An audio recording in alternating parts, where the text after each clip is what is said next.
O pai do pintor Henrique Pousão deu para a Academia de Belas Artes do Porto todos os desenhos que o filho fez enquanto estudava lá. Graças a isso, a gente consegue ver direitinho como ele foi aprendendo a desenhar, passo a passo. Esses desenhos mostram como era o ensino de arte naquela época, fim do século XIX, o que os professores ensinavam e como os alunos praticavam. Além disso, a forma como o Pousão usava seus caderninhos de desenho, tipo diários com rascunhos, era diferente e criativa, o que também ajuda a entender melhor o jeito especial dele de aprender e criar. Plínio, um escritor da Roma Antiga, contou que o pintor Apelles tinha um costume. Todo dia ele desenhava, nem que fosse só uma linha, mesmo quando estava muito ocupado. Ele nunca deixava de praticar. Esse hábito ficou tão famoso que virou um ditado: nenhum dia sem uma linha. Ou seja, para aprender arte de verdade, tem que praticar um pouquinho todos os dias. Esse é um dos conselhos mais antigos sobre como melhorar no desenho. A gente não tem um diário do Henrique Pousão contando o que ele fazia todo dia. Mas temos uma coisa muito especial. O pai dele deu para a escola de arte, hoje chamada FBAUP, todos os desenhos que ele fez enquanto era aluno. Graças a isso, conseguimos ver tudinho que ele aprendeu e fez desde que chegou no Porto em 1872. Primeiro, ele fez aulas com um pintor chamado Antônio José da Costa para se preparar para o exame. Depois estudou 4 cursos diferentes na academia. 1, desenho histórico. 2, arquitetura.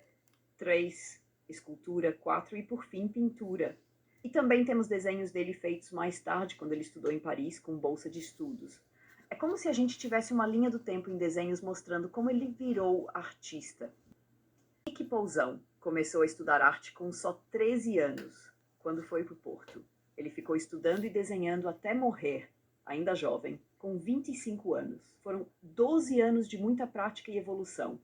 No começo, seus desenhos eram de um menino talentoso, mas ainda inocente. Depois, ele aprendeu os modelos tradicionais da academia, regras bem certinhas. Mas com o tempo, ele criou seu próprio estilo, inspirado pela natureza e seu naturalismo, e começou a quebrar um pouco as regras da escola. Esse jeito novo de pintar que ele usou ajudou a mudar a arte da época, e foi o começo do fim do estilo super regrado das academias antigas. A maior parte dos desenhos de Henrique Pousão vem dos 7 anos que ele passou estudando na academia, entre 1872 e 1879. Esse conjunto de desenhos mostra como era o ensino de arte naquela época, com regras, métodos e objetivos bem definidos. Naquela escola, o desenho era a base de tudo. Era o principal jeito de aprender a fazer arte. Mas aí vem a pergunta: que tipo de desenho era esse? Para que ele servia? Quais os tipos de desenho que eram ensinados e quais eram deixados de lado? Quais as imagens ou modelos os alunos tinham que copiar? Ou seja, a gente pode usar esses desenhos para entender como a academia ensinava arte e também para refletir sobre como esse ensino moldava o olhar e a mão dos artistas. Antes da Academia Henrique Pousão, tinha só 13 anos quando começou a aprender desenho. Em abril de 1872, ele foi estudar no ateliê de um pintor chamado Antônio José da Costa, para se preparar para a prova de entrada na Academia de Belas Artes. Lá ele começou copiando estampas, imagens prontas, o que era o primeiro passo para quem queria aprender a desenhar bem. Ele copiava enfeites de arquitetura, como colunas e molduras, plantas e folhas, partes do corpo humano e estátuas, paisagens. A entrada na academia em outubro de 1872, ele passou no exame e entrou na Academia Portuense de Belas Artes, no curso chamado Desenho Histórico. A academia tinha regras bem certinhas para ensinar arte. No primeiro ano, os alunos copiavam desenhos simples de estampas e esculturas de gesso, treinavam contornos, o traço da linha do desenho, faziam provas desenhando de memória o que já tinham estudado, estudavam também perspectiva para dar profundidade e anatomia. A ideia era treinar bastante a mão e o olhar com linhas claras, como se o desenho fosse feito com o cuidado de um molde. Isso ajudava o aluno a aprender a ver e a desenhar com atenção aos detalhes. Henrique era tão bom que conseguiu fazer 2 anos em um só, porque passou numa prova especial. No segundo ano da academia, os alunos começavam a desenhar com sombra, isso é o que o texto chama de assombradas, para dar mais profundidade e volume aos desenhos. Eles faziam figuras com sombra, copiando imagens, estampas, cabeças e mãos de esculturas de gesso também com sombra, e tinham que desenhar de memória o que já tinham estudado. No final do ano, o exame pedia uma figura inteira com sombra, copiada de imagem ou desenho, uma cabeça com sombra, copiada de escultura de gesso. E eles ainda continuavam estudando perspectiva para aprender a desenhar espaço e profundidade, anatomia para entender melhor o corpo humano. Ou seja, agora o treino ia ficando mais avançado. Não era só traço, agora era luz e sombra também. Depois que os alunos aprendiam a fazer o contorno com linhas, o próximo passo era aprender a fazer sombra no desenho. A regra era: primeiro desenha a linha, depois faz a sombra. Ou seja, o contorno vem primeiro e a sombra só entra seguindo esse desenho certinho. Essa forma de desenhar era chamada de método clássico e funcionava assim. 1. Primeiro desenha o formato com linha clara e certinha. 2. Depois coloca a sombra dentro daquele formato para dar volume e profundidade. Além disso, os alunos também aprendiam anatomia, começando com ossos, osteologia, depois os músculos, miologia. Tudo isso também era feito copiando imagens específicas para estudo. Resumindo, primeiro o traço, depois a sombra. Primeiro o osso, depois o músculo. Tudo com muito treino.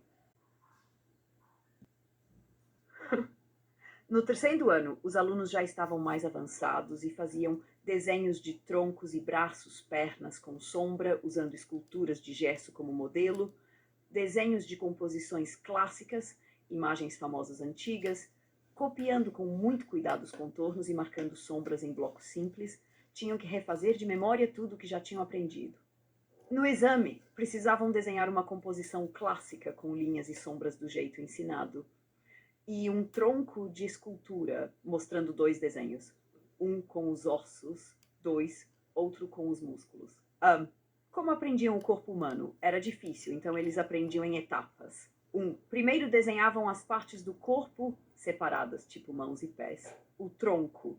3, só por último, a figura inteira. Começavam copiando imagens, estampas, e depois passavam a estudar esculturas clássicas que mostravam o corpo de forma idealizada e bonita, o modelo perfeito da figura humana. No quarto ano, continuavam desenhando esculturas de gesso, começavam a desenhar reais ao vivo. Isso era chamado de aula do nu. Precisavam também desenhar de memória tudo o que tinham aprendido.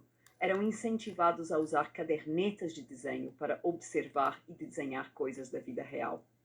No exame, desenhavam uma estátua inteira com 2 contornos. Um mostrando o esqueleto, 2, outro mostrando os músculos. Resumindo, terceiro ano igual, partes do corpo com sombra, mais desenhos clássicos, memória. Quarto no ano, corpo inteiro, modelo real, mais usar caderneta, mais exame com osso e músculo. As 3. Depois da Academia, Paris. Depois que Henrique Poussin terminou o curso de pintura histórica na Academia em 1879, ele quis continuar estudando. Então se preparou para um concurso de bolsa de estudos, para ir estudar em Paris, na área de pintura de paisagem. As provas do concurso, ele teve que fazer desenho de modelo vivo, pessoa real, pintura de animal, composição de paisagem, com um esboço feito ao ar livre, e depois uma versão final feita dentro da academia. Ele ganhou o concurso em 1880 e em novembro foi para Paris. Estuda em Paris. Lá, ele estudou nos ateliês de 2 grandes pintores, Cabanel e Yvon, se preparando para entrar na famosa escola de arte francesa. Nessa fase, os desenhos dele começaram a mudar. Ele usava mais manchas de sombra e não ficava só no contorno certinho. O fundo dos desenhos ganhava ambiente e profundidade, parecia ter ar, clima, não era só um fundo branco vazio. Ele usava um traço mais livre e expressivo, não tão preso às regras clássicas. Isso tudo deixava o desenho com um estilo mais pintado e menos duro. Curiosidade, o nu feminino. Em 1881, em Paris, ele desenhou pela primeira vez uma mulher nua, coisa que não era permitida nas academias de arte em Portugal na época. Um dos últimos desenhos dele, feito em 1883, mostra bem como ele já estava misturando a técnica clássica da academia com um estilo mais livre, solto, cheio de expressão, usando manchas de sombra. Resumindo, ele ganhou uma bolsa e foi para Paris. Lá, estudou com grandes mestres e mudou o jeito de desenhar. Passou a usar mais manchas, luz, sombra e liberdade. Em Paris, fez seu primeiro desenho de nu feminino. Seus últimos desenhos mostram uma mistura entre técnica e emoção. 4. As cadernetas Henrique Poussin também usava cadernetas de desenho, o que hoje a gente chama de diário gráfico. 3 dessas cadernetas estão guardadas no Museu Nacional de Soares dos Reis. São cadernos pequenos, tipo de bolso, e parecem ter sido usados no final da fase no Porto e no começo em Paris. O que tem nessas cadernetas? Esses cadernos são um espaço livre, sem regras. Neles, Poussin fazia desenhos sérios, tipos que fazia na escola de anatomia, história da arte, etc. Mas também fazia testes, rascunhos, erros, ideias soltas e até caricaturas, desenhos engraçados. Misturava o que aprendia com o que via no dia a dia. Ou seja, a caderneta era um lugar de treino, mas também de liberdade criativa. O que isso mostra? Mostra que ele estava vivendo uma tensão interna. De um lado, o que aprendeu na academia, formas certinhas, clássicas. Do outro, sua vontade de experimentar, rabiscar, misturar estilos. Tem uma parte da caderneta onde ele faz um desenho todo bagunçado, com vários estilos misturados, linhas por cima de manchas, sem seguir as regras, como se estivesse lutando no papel entre a ordem e a liberdade. Resumindo, as cadernetas eram como diários de artista, tinham de tudo: estudos, erros, rabiscos, ideias. Mostram a mistura entre disciplina e liberdade, revelam a crise criativa de Poussin, seguir as regras ou criar do seu jeito. Uma luta no papel, imagem 40 da caderneta. Henrique Poussin desenhou uma cena curiosa. Um gladiador clássico, tipos da Roma Antiga, nu e com pose elegante, parece que vai lutar com outra figura, que tem um estilo mais natural, comum do dia a dia. Esse desenho não é só uma cena de luta, ele representa uma batalha de ideias. De um lado, o classicismo da academia, com linhas perfeitas, figuras idealizadas, tudo claro e organizado. Do outro lado, naturalismo mais moderno, com manchas, sombras, traços soltos, mostrando a realidade do dia a dia. Onde isso acontece? Na caderneta de Poussin, que era como o diário secreto dele. Ali ele podia experimentar e mostrar essa confusão entre o que aprendeu e o que queria criar. É como se ele estivesse dizendo: sigo as regras antigas ou faço arte do meu jeito.